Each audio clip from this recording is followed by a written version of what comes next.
What's up guys, English Dan back with another video. About a month ago I did a unboxing of the Pixel 4a when I received it, and then about 7 days later I did 1 week after. Well, I've now had this device for a month.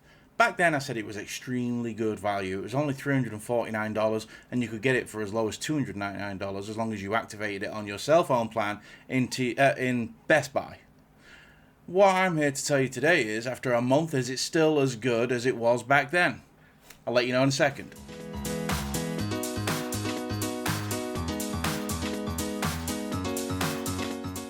Welcome back guys. So yeah, the Pixel 4a. Back then I was astounded by it. Didn't have any high expectations going into it. Had a Snapdragon 730G, which was a bit like, a bit worried about that. 6 gig of RAM, but they did upgrade the storage from eMMC from the 3A to UFS storage. So it's not the fastest one, it's UFS 2, but it still made a difference.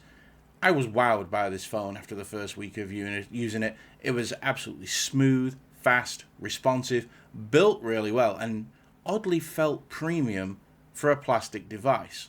After a month, is it still going like a champ? Well, it is. This phone is amazing. This is the Pixel 4a, if you didn't see my other video. This is the 4a. As you can see, it has a full screen display, hole punch camera in the top. It just looks great from the front. From the back, it's nice, simple. It's a matte black color. It's all one piece plastic, so it helps it have that premium feel. It's all one solid piece, so you don't get any horrible seams or anything like that where you can feel the difference, or where it's had to, the screen's been put on in two separate pieces. It's literally all one slab, and it feels good for it. I've not needed to wear a case on this device, as you can see. If you can see on here, the no scratches at all. All the corners are fine.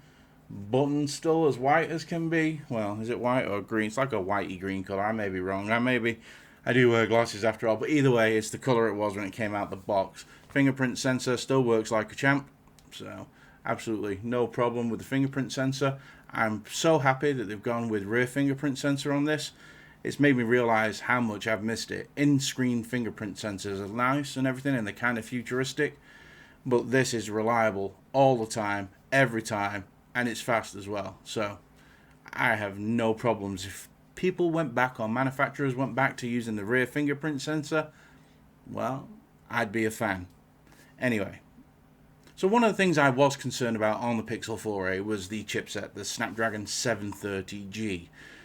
Now, I had used a phone with a 725 before, and I was impressed with that, but I don't know, I just had a bit of a feeling when it came to the Pixel coming out. Let me tell you, you would not know that this had a Snapdragon 730G processor in there. You just wouldn't. It's running at 60 Hz a screen, everything's snappy, it's not a problem. Doesn't get bogged down, weighted down, slow down, pause or anything like that. It doesn't hang or anything. I really would have thought this was a much higher tier processor in here. It can even game. You can even play your Call of Duty and PUBGs on there. Alright, it's not going to hit the maximum settings at the maximum frame rates, but it is going to be playable if you bring those settings down a little bit, which is a nice feature for a phone that's costing you $350. Or like I said before, $299 if you have it activated at Best Buy. It's a crazy deal, an absolute crazy deal.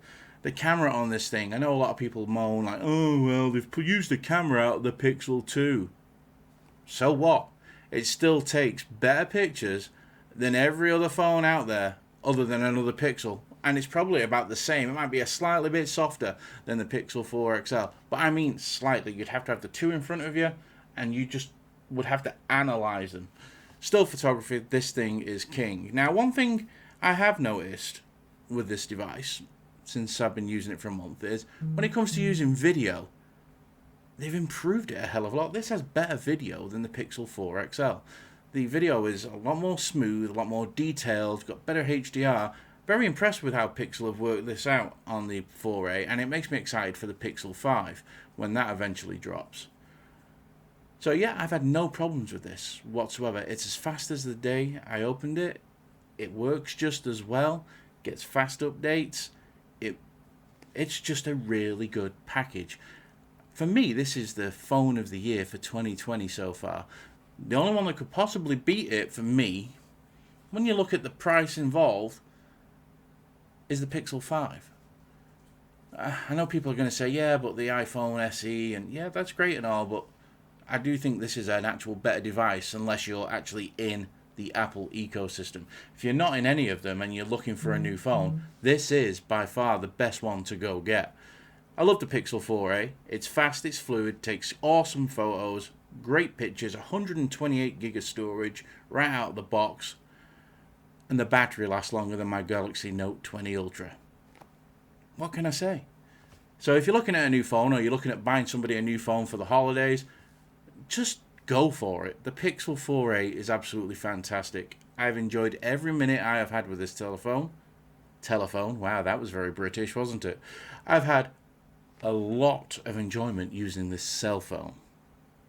Anyway, this is a great buy. Don't doubt yourself when you go and look at it.